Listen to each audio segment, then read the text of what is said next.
Dear tenth class, welcome back to free education اسلامیات اختیاری unit number 3 تعلیمات اسلام۔ ہمارا جو ٹاپک ہے علم کی ترغیب، وہ ہم نے اسٹارٹ کیا ہوا، میں نے اس کو پارٹس میں ڈیوائڈ کیا تاکہ آپ کو یاد کرنے میں آسانی ہو جائے۔ علم کی ترغیب ہمارا مین ٹاپک ہے، آج ہم اس کا پارٹ 3 پڑھیں گے۔ اسٹارٹ کرتے ہیں۔ سب سے پہلے میں آپ کو آپ کی بک کا پیج نمبر بتاتی ہوں۔ آپ کا یہ جو ٹاپک ہے یہ اسٹارٹ ہو رہا ہے پیج نمبر 62 سے، اور ہم نے جہاں سے آج پڑھنا ہے وہ پیج نمبر ہے 63، اور کلاس 3 ہے آج اس کی۔ اب علم کی ترغیب سے مراد ہو گیا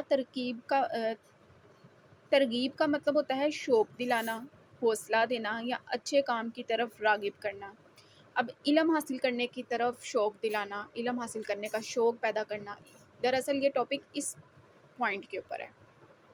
اب قرآن پاک میں بہت سی جگہوں پر اللہ تعالیٰ نے علم کی فرضیت اور اہمیت اور افادیت کا ذکر کیا ہے، اور علم حاصل کرنا کیوں ضروری ہے یہ سارا آپ نے پچھلی 2 کلاسز میں پڑھ لیا ہے۔ آج کی کلاس میں ہم سٹارٹ کریں گے اور دیکھیں گے کہ علم کی قسمیں کتنی ہیں، ٹائپس آف نالج۔ دنیا میں علم تو بے شمار ہیں، اور کسی شخص کو یہ طاقت نہیں کہ ان سب کو حاصل کر لے، لیکن ایک مسلمان کے لیے 3 قسم کے علوم حاصل کرنا بے حد ضروری ہے۔ اب علوم جو ہے علم کی جمع ہے۔ سمپل یہاں پہ یہ بات کہی گئی ہے کہ دنیا میں بے شمار علم ہیں، اور ہر انسان جو ہے وہ ان تمام علوم کو حاصل نہیں کر سکتا، اتنی اس کی سکت اور حیثیت نہیں ہے، لیکن اتنا اس کے لیے ضروری ہے کہ کم از کم اس کے پاس بیسک نالج ہونا چاہیے۔ ایک مسلمان کے لیے 3 قسم کے علوم حاصل کرنا بے حد ضروری ہے۔ یہاں پہ بات ہوئی ہے علم تو بے شمار ہے، لیکن کم از کم 3 قسم کے علم جو ہیں ایک انسان کے پاس ہونا ضروری ہے۔ اب وہ کون سے ہیں؟ اول یعنی پہلا، علم دین کی تعلیم۔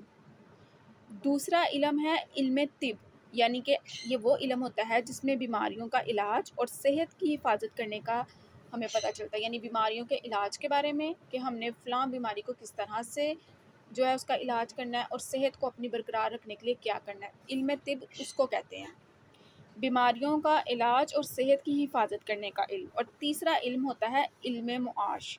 معاش کہتے ہیں محنت کر کے روزی کمانا اور اپنی ضروریات زندگی کو پورا کرنا، اس کو علم معیشت بھی بولتے ہیں۔ علم معیشت، اب دیکھیں 3 طرح کے علم ہو گئے، پہلا علم دین ہو گیا، دوسرا علم طب ہو گیا، اور تیسرا علم معیشت ہو گیا۔ علم دین یعنی دین کی تعلیم، قرآن و سنت اور حدیث کی تعلیم آ گئی اس میں۔ علم طب یعنی کہ میڈیکل نالج، اس میں آپ کو بیماریوں کے علاج کا، بیماریوں کو صحیح کرنے کے لیے کس بیماری کے لیے کون سی دوا ہے، اور صحت مند رہنے کے لیے کیا اقدامات کرنے چاہیے، وہ ساری چیزیں اس میں آ جاتی ہیں۔ تیسرا علم ہے علم معیشت۔ معیشت کا مطلب ہوتا ہے کہ روزگار، تجارت، صنعت، زراعت اور پیشے سے متعلق۔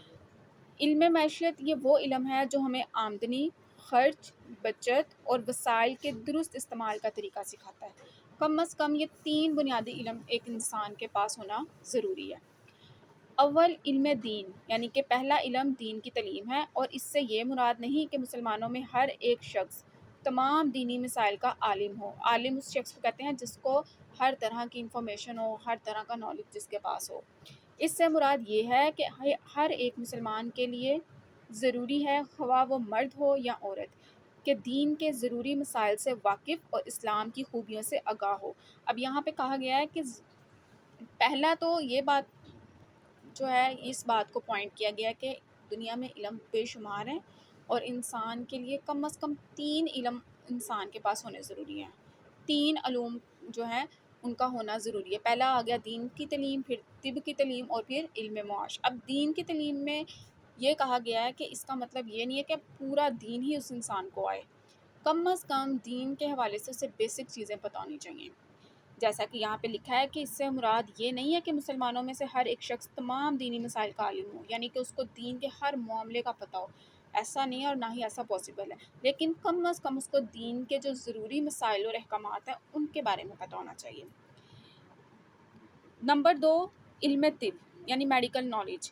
دوم یعنی علم طب ہے ایسا علم جس میں آپ کو بیماریوں کے علاج کے بارے میں پتہ چلتا ہے، ادویات کے بارے میں پتہ چلتا ہے، فلاں بیماری ہے تو اس کو کیسے کیور کرنا ہے، یہ ساری چیزیں اس میں آ جاتی ہیں۔ علم طب ہے جس سے مسلمانوں کو واقف ہونا ضروری ہے، اور علم طب سے مراد یہ ہے کہ صحت کے اصول اور قواعد سے واقف ہوں، یعنی آپ کو پتہ ہو کہ صحت کو برقرار رکھنے کے کیا جو ہیں وہ اصول اور قاعدے ہیں، ان سب کے بارے میں آپ کو آگاہی ہو۔ حدیث میں آیا ہے العلم علمانی، علم الادیانی و علم الابدانی، یعنی علم حقیقت میں دو ہی ہیں، ایک دین کا علم اور دوسرا طب کا علم۔ دین کا علم یعنی کہ دین کی تعلیم آ گئی، اور طب کا علم یعنی میڈیکل نالج۔ تیسرا علم جو ہے وہ ہے علم معیشت یا معاش کا علم، جس سے واقفیت ہر ایک کے لیے ضروری ہے۔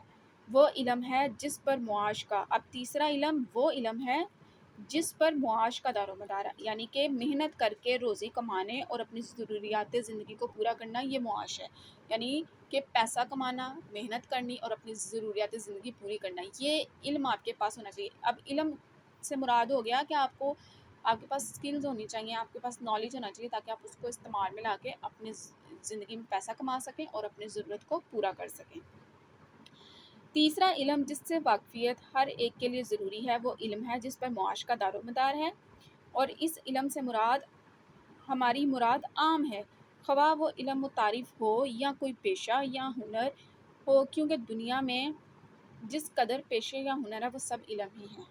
یعنی آپ کوئی جو جاب کرتے ہیں، کوئی پروفیشن آپ نے چوز کیا ہے، جاب کرتے ہیں، بزنس کرتے ہیں، کچھ بھی کرتے ہیں، وہ آپ کا وہ علم ہی ہے۔ آپ کے پاس نالج ہے کسی بزنس کو، کسی جاب کو رن کرنے کا، تو وہ بھی علم ہی ہے، وہ سب علم ہی ہیں۔ علم معیشت، اب علم معیشت یہ وہ علم ہوتا ہے جو ہمیں آمدنی، خرچ، بچت، وسائل کے درست استعمال کا طریقہ سکھاتا ہے۔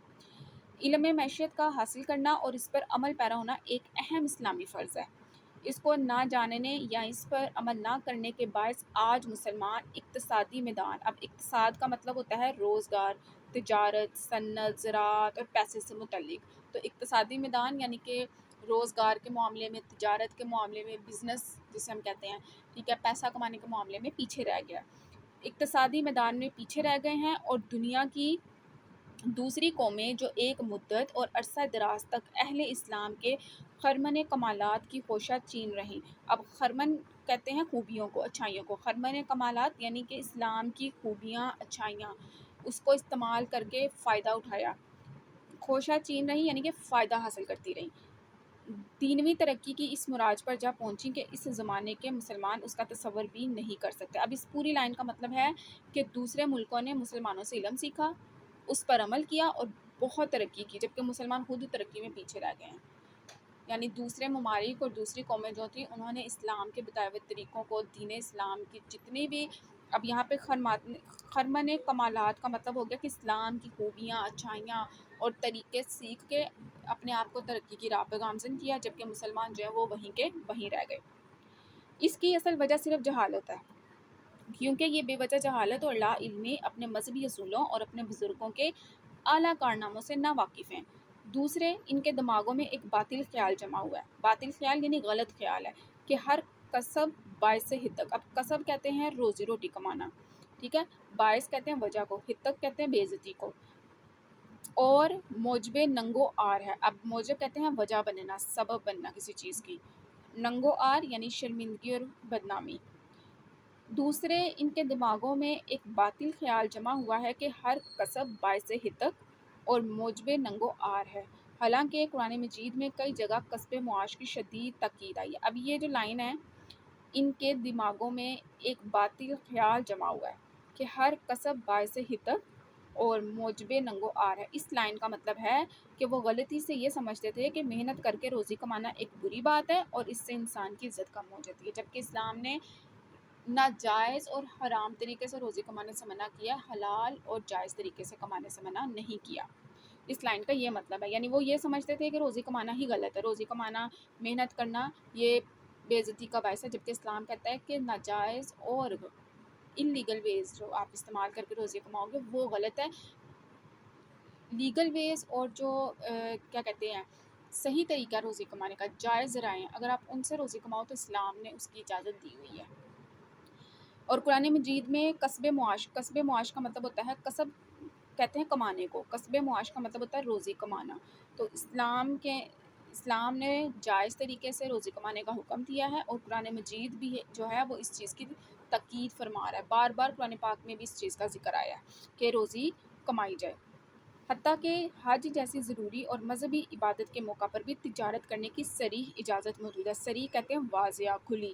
اور نماز جمعہ ادا کرنے کے بعد طلب معاش، طلب کہتے ہیں تلاش کو، طلب معاش یعنی روزی کی تلاش کرنا، رزق کی تلاش میں نکلنا، جاب کے لیے جانا، یہاں پہ یہ مطلب ہے، طلب معاش میں نکل جانے کا صاف حکم ہے۔ اس کے علاوہ تمام انبیاء علیہ السلام اس اصول کسب معاش اور تجارت پر سختی سے پابند رہے، یعنی کہ تمام انبیاء جو تھے، نبی جتنے تھے، انبیاء علیہ السلام جو تھے، صحابہ جو تھے، وہ بھی روزی کمانے کے، اب اصول کہتے ہیں، اصول کسب معاش کا مطلب ہوتا ہے روزی کمانے کے اصول۔ اب جو جائز اور حلال طریقے تھے ان کے ذریعے روزی کمانے کے اوپر وہ پابند رہے تھے، یعنی انہوں نے بھی محنت کی، محنت کر کے روزی کمائی، وہ کسی نے بزنس کیا، کسی نے جاب کی، کچھ اس طرح اپنے دور میں انبیاء کرام جو تھے انہوں نے بھی محنت کر کے روزی روٹی کمائی، اور اگر کوئی تجارت کرتا تھا تو وہ بھی محنت کر کے تجارت کے ذریعے روزی کماتا تھا، اور وہ ان چیزوں پر پابند رہے تھے۔ یہاں پہ ہمارا جو علم کی ترغیب ہے اس کا پارٹ 3 مکمل ہو گیا ہے۔